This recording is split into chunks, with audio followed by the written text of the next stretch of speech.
Good evening and welcome to our Skinner Middle School 8th grade debate. I am the MC, Nate Braden, and I want to welcome you in the audience to our competition, which is going to be debating themes of American government, sponsored by our company American the World Incorporated. And I'll tell you a little bit about what the students have been doing over the year and describe a little bit of why and what we're doing and how we've done it. So the kids have been studying these 5 topics in American government. They are the origins of our government. They are the Constitution, Congress, the Presidency, and the Supreme Court. So we'll be covering all of those topics tonight. And they have been reading that curriculum and studying this material for the last 8 months. And so what we do here is we kind of operate on a crawl, walk, run theory. So first we need them to master the basic facts of each topic, and that'll be our lightning round. That's the crawl section. Then they will have to draw conclusions from those facts. That is in quotes that we present from famous political people, and they're going to have to identify that and answer questions, and that is the walk portion of the debate. And finally, they're going to run, and that's going to be the debate itself. So they're going to have some time to prepare opening statements and then go at it. So one night only of intellectual combat. And then I will add up the scores afterwards, and we will determine the winner. So there's a $1,500 cash prize.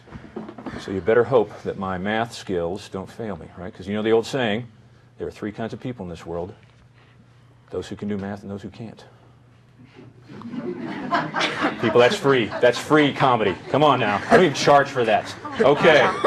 So now, I've told you the what, the why, and the how. Most importantly, let's get to the who. So I'm going to introduce our 8th graders. So starting on my right, our origins of the U.S. government expert is going to be Miss Bella Pentland, followed by Daniela Couture. She's going to be covering the Constitution.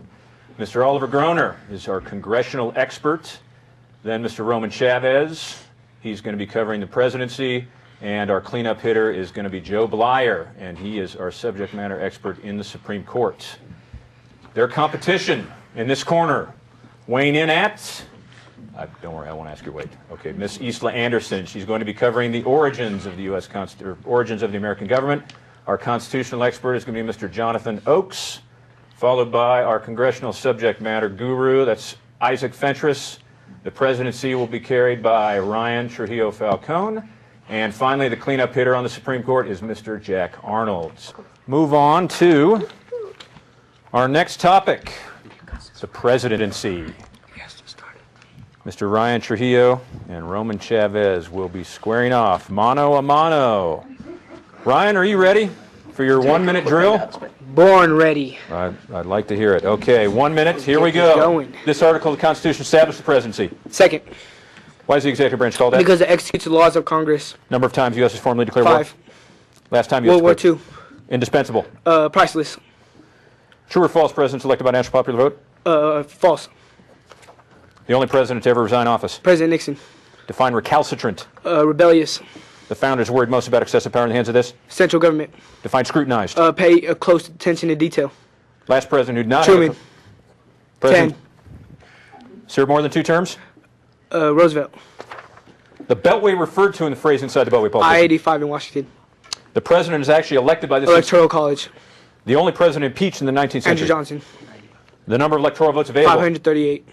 Define sanguine. Cocky. Presidents can do this to legislation they would like. The minimum age. 35. Okay. True or false, President? Okay. Demagogue. Very good.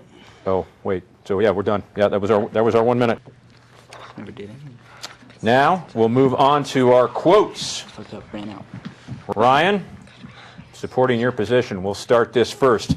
Freedom is indivisible, and when one man is enslaved, all are not free. When all are free, then we look forward to that day when this city will be joined as one in this country and this great continent of Europe in a peaceful and hopeful globe. Who said it? John F. Kennedy.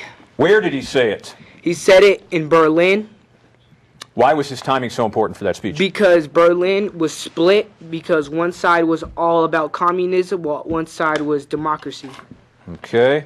And just to answer my next question, so the last one, when did it become one, that city? When was it reunited? When did the Berlin Wall fall? 1981. Okay. Now we go to Roman.